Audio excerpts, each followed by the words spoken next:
दोस्तों, Dixon technology का नाम तो सुना ही होगा। आप बोलोगे कि क्यों मैं एक कुछ चुनिंदा स्टॉक के बारे में ही डिस्कस करता हूँ, नया नया स्टॉक क्यों नहीं लाता हूँ। तो दोस्तों, जो बेहतरीन स्टॉक है मैं उसके बारे में डिस्कस करना ज़्यादा पसंद करता हूँ और मैं उसे अच्छे से ट्रैक करता हूँ। इस चैनल की खास बात क्या है ना, कि लिमिटेड स्टॉक में ही बताऊँगा, अच्छे स्टॉक को मैं बताऊँगा जो रेगुलर बेसिस पे ट्रैक करता हूँ। एक बंदा पूरे स्टॉक के बारे में जानकारी इकट्ठा करना बहुत टफ होता है, बट अगर कुछ चुनिंदा बेहतरीन हाई ग्रोथ स्टॉक के बारे में अगर वो जानकारी रखता है, उसको रेगुलर बेसिस पे ट्रैक करता है, तो आपके लिए बेहतरीन होगा। स्टॉक मार्केट में कई सारे स्टॉक हैं, राइट। तो इसका मतलब, और उसमें से कई सारे शानदार स्टॉक है, इसका मतलब नहीं है कि सारे स्टॉक को अपने पोर्टफोलियो में ऐड करना है, नहीं।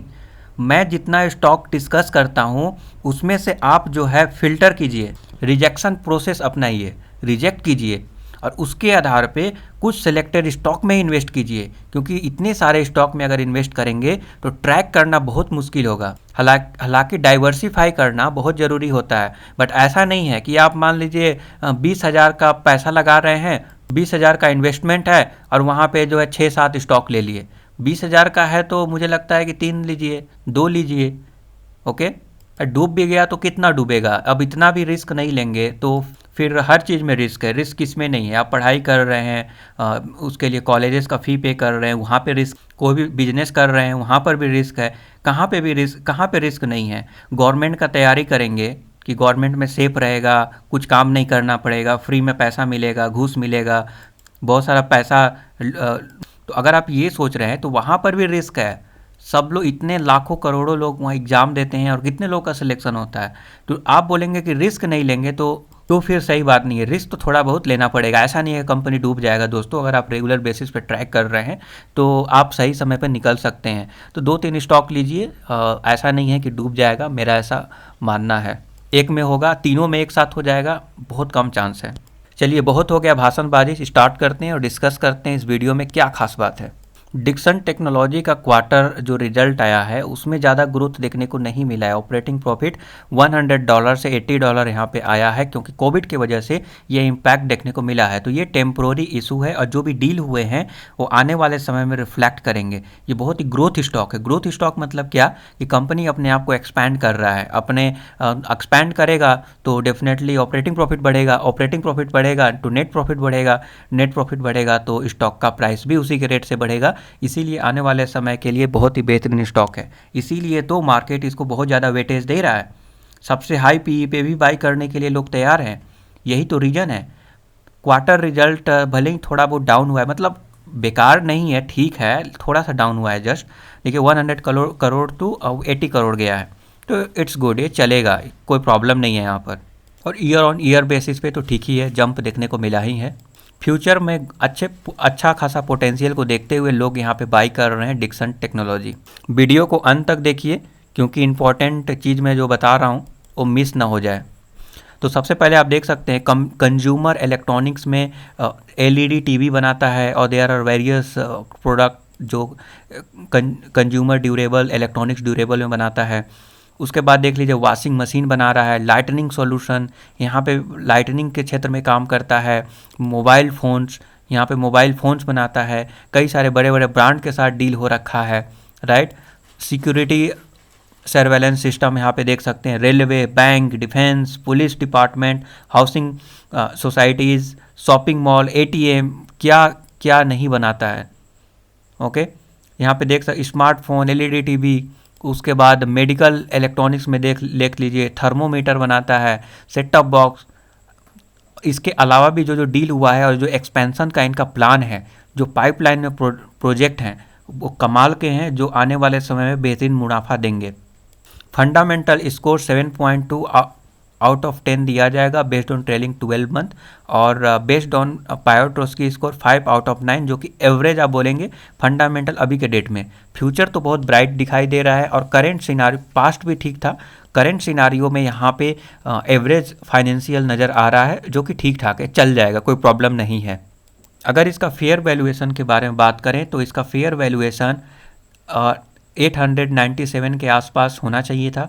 ईबी बाई एबिटा मॉडल के हिसाब से 897, ईबी बाई सेल्स के हिसाब से 995, प्राइस बाय सेल्स के हिसाब से 833 और अगर ओवरऑल फेयर वैल्यूएशन में बताऊं तो 897 इसका रियल वैल्यू होना चाहिए था, जो कि करेंट प्राइस पॉइंट 345% के प्रीमियम वैल्यूएशन पे चल रहा है। नाउ टेक्निकल, जिसका बेसब्री से आप लोग इंतज़ार कर रहे थे, तो देखिए टेक्निकल पे एक नज़र डालते हैं। टेक्निकल पे देख सकते हैं रिजल्ट आने के बाद थोड़ा कंसोलिडेशन फेज अभी भी बरकरार है। गिरावट ऐसा खास कुछ हुआ नहीं है, क्योंकि लोगों का ट्रस्ट है इसके ऊपर, आने वाले समय में बेहतरीन प्रदर्शन करेगा। लोग यहाँ पे होल्ड करके चल रहे हैं।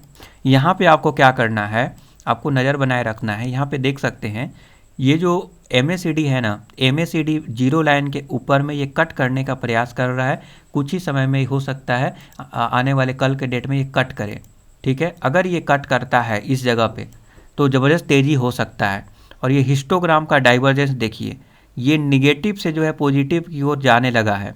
ये सारे इंडिकेट कर रहे हैं कि आने वाले कुछ ही दिनों में तेज़ी बनेगा, एक ब्रेकआउट होगा।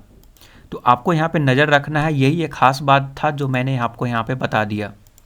ओके, तो ये रहा Bollinger band MACD, right. MACD के हिसाब से अभी आने वाले समय में आपको क्लोजली यहाँ पे नज़र रखना है।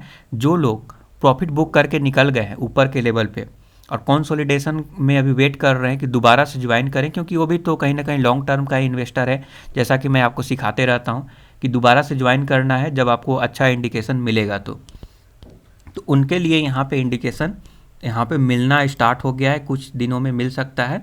तो इस पर आप नज़र रखेंगे, इन्वेस्ट नहीं करेंगे, नज़र रखेंगे। लेवल वगैरह मैं सब बताऊँगा। उसके बाद आते हैं RSI भी ज़्यादा नहीं है। RSI के हिसाब से अभी ओवरबॉट जोन में नहीं गया है, तो ये भी सपोर्ट कर रहा है। अगर हम मनी फ्लो इंडेक्स की बात करें तो मनी फ्लो इंडेक्स भी अभी कहीं ना कहीं ये देख सकते हैं 59 के करीब चल रहा है, तो ये भी ओवरबॉट जोन में इंडिकेट नहीं कर रहा है। It's may be a best time. और जीरो लाइन के ऊपर में ये क्रॉस ओवर देने का प्रयास कर रहा है MACD लाइन।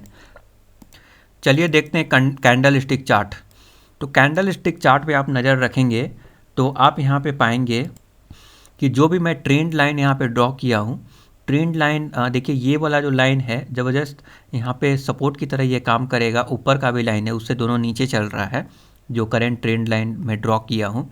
उसके अलावा ये फिबोनाची रिट्रेसमेंट में ड्रॉ किया हूँ। उसके साथ साथ सपोर्ट और रेजिस्टेंस, ठीक है। तो सपोर्ट और रेजिस्टेंस के हिसाब से आप नज़र रखेंगे, ये रहेगा आपको यहाँ पे 4085 पर नज़र रखना है। अगर इसको तोड़ेगा और हाई वैल्यूम अच्छे वैल्यूम के साथ अगर इसको तोड़ता है, पॉजिटिव यहाँ पर हायर बाई के साथ अगर बायर के साथ अगर तोड़ेगा इस लेवल को, ठीक है, तो ज़बरदस्त अप ट्रेंड यहाँ पे देखने को मिल सकता है। स्टॉप लॉस रखना है 3910। टारगेट रहेगा, पहला टारगेट 4210, दूसरा टारगेट रहेगा 4320। इस पर आपको नज़र रखना है। आने वाले समय में ये टारगेट आपको दिखा सकता है। देखिए बुलिंजर बैंड भी अभी बीच में यहाँ पे चल रहा है, ये देख रहे हैं, ये जो मिडिल वाला जो रेड लाइन है, रेड लाइन के ऊपर में इसको सपोर्ट भी लेगा। ओके, और बुलिंजर बैंड के रेजिस्टेंस लेवल पर भी नहीं है। और यहाँ पे अगर नोटिस करेंगे सुपर ट्रेंड भी अप ट्रेंड की ओर इशारा कर रहा है।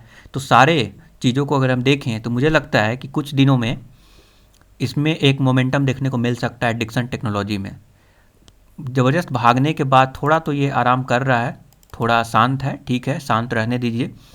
बट अगर इस लेवल को तोड़ेगा जो मैं यहाँ पे बताया, ज़बरदस्त अप ट्रेंड फिर से देखने को मिल सकता है डिक्सन टेक्नोलॉजी में। तो इस पर नज़र बनाए रखिएगा और दोबारा से एंट्री कर सकते हैं ऐसे लोग जो पहले से प्रॉफिट बुक करके किसी दूसरे स्टॉक में इन्वेस्ट किए हुए हैं। तो thank you for subscribing YouTube channel. Have a nice day.